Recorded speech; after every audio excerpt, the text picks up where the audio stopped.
welcome back to the studio, friends. I'm Buddy, and I realize it's been forever since I made anything from the Cyberpunk world. So this week's build is the iconic Agaou throwing axe. This axe deals amazing damage, but also has a really cool effect that makes its critical hits with throws create a massive electric shockwave that can damage multiple enemies. Plus, it just looks really freaking cool. The base pieces are 3D printed, and if you've watched some of my other builds, you know how I like to elevate my 3D prints by adding non-printed elements. In this case, some paracord, tubing, and wires. The grip of this axe is meant to have a carbon fiber detailing on each side. You could achieve this effect with some hydro dipping, but that could potentially mean having to buy materials you don't have available to you. But don't worry, in this video I'm going to show you how to achieve the same effect easily and with cheaper supplies. So let's get started.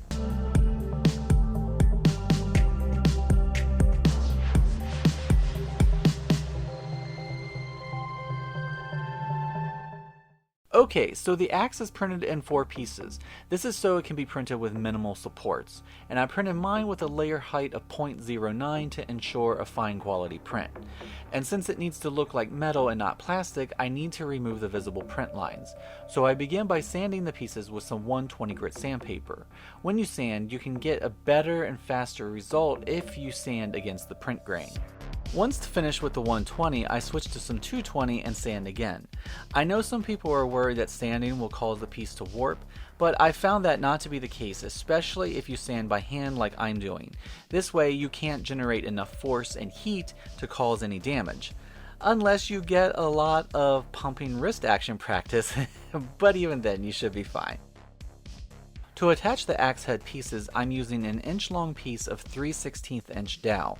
I squeeze a drop or two of CA glue into the hole and then press the dowel in. And these are designed to be really tight, so work the dowel and make sure it's all the way in.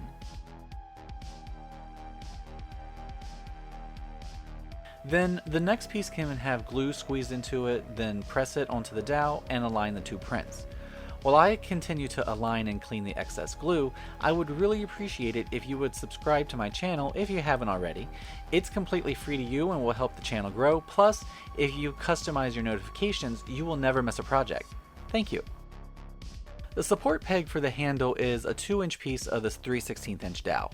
It's inserted the same way, the pieces are aligned, and once I'm happy with their location, I drip a couple of drops of zip kicker onto the seam. This will cure the glue in like 2 seconds, so I don't have to worry about the pieces shifting. The electrical unit doesn't get any support pegs because it'll be securely attached a little later on, but for now I add glue to these couple of spots and then the piece can be sat on and centered like so, and once in place, set with the zip kicker. To begin cleanup, I'm going to use this glazing and spot putty from Bondo for a couple of steps. First, I smear it onto the seams with a palette knife.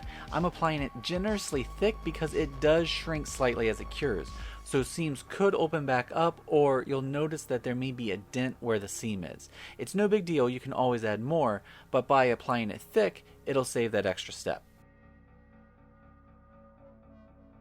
Once it's completely dry, which can be anywhere from 30 minutes to an hour depending on the humidity where you live, I smooth off the putty with the 120 grit. You want to even it off with the surface of the print and just leave it in the recessed areas, but if you remove too much, it's no big deal, you can always add more. For this next step, I'm using the same putty, but I'm mixing it with some acetone in a 1-to-1 mixture. This mixture I then brush onto the entire surface of the axe. What this step will do is help fill in any lines or unevenness in the print surface. It may feel smooth to the touch, but there are always very fine lines which will be visible once you begin to paint. You can also apply this with an old airbrush if you have one handy.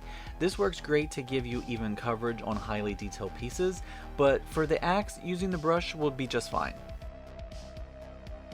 Once that's all cured, I smooth it with some 400 grit. Sanding the putty does make quite a mess, so I like to lay down a scrap piece of paper to catch a lot of the dust. It makes it so much easier to clean up, plus this fine dust is toxic, so wear a mask, work in a well-ventilated room, and keep it away from pets and children. When completely sanded, I prime the axe with some 2-in-1 filler and sandable primer. It'll act as a primer layer for our paint, but it also helps by giving a layer that can be smoothed and polished in order to help us reach a realistic metal finish. I give the axe 2 coats to make sure everything is sufficiently covered. When it's cured, I give it a quick sand with the 400 grit and then wet sand to polish up the surface.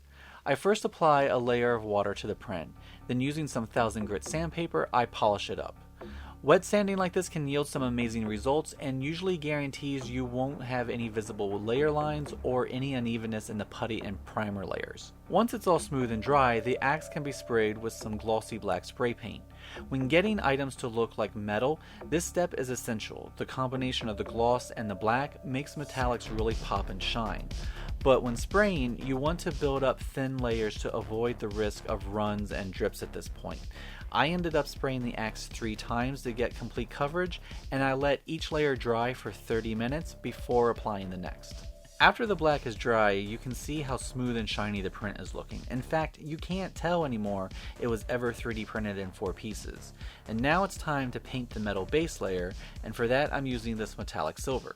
And I'm applying it in the same manner as the black. For the next step, I tape off the handle and the edge of the axe head with some blue tape on both sides.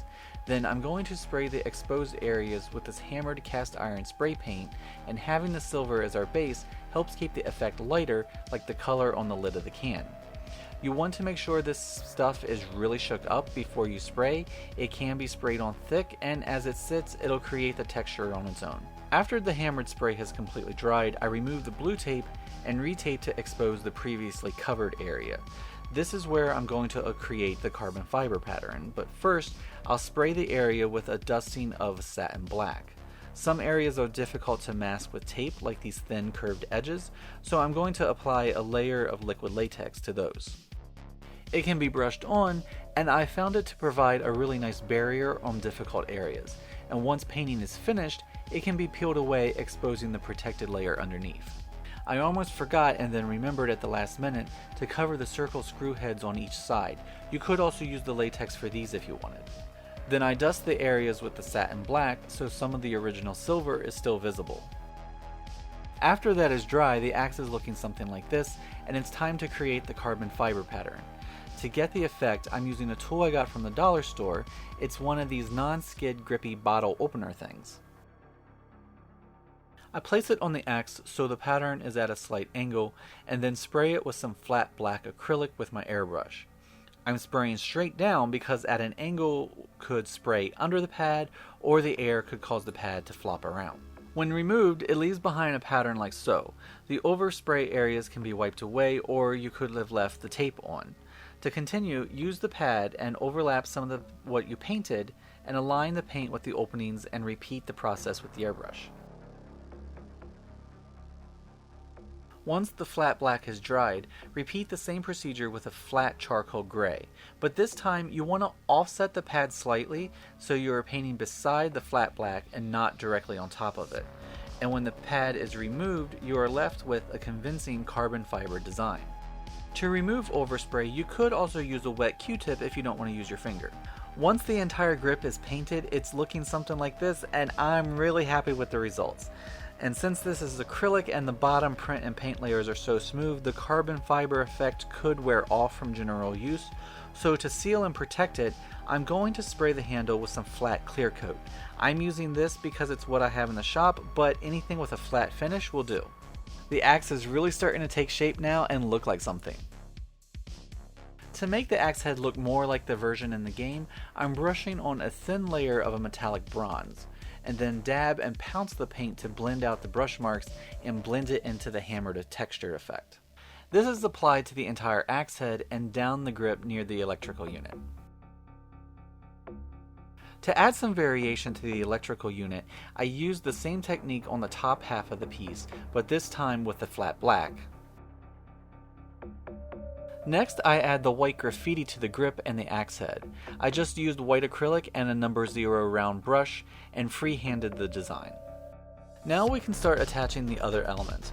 I begin with the thin wires on the axe head. They are glued into the hole and converge near the top head like this. And for this wire, I used wire from an old string of Christmas lights because 1, it was the right size, and 2, it's also the right color. 3 zip ties are used to hold the electrical unit to the axe in the game. 2 go through the hole in the unit and around the handle, and the other one goes around both the unit and the handle. The tie's excess is trimmed away, but they are looking too new and shiny, plus they're not the right color. So I scuffed them up with some sandpaper so they'll hold paint better later on and look a little aged. To create the 2 larger wires coming out of the electrical unit, I used some micro fuel line.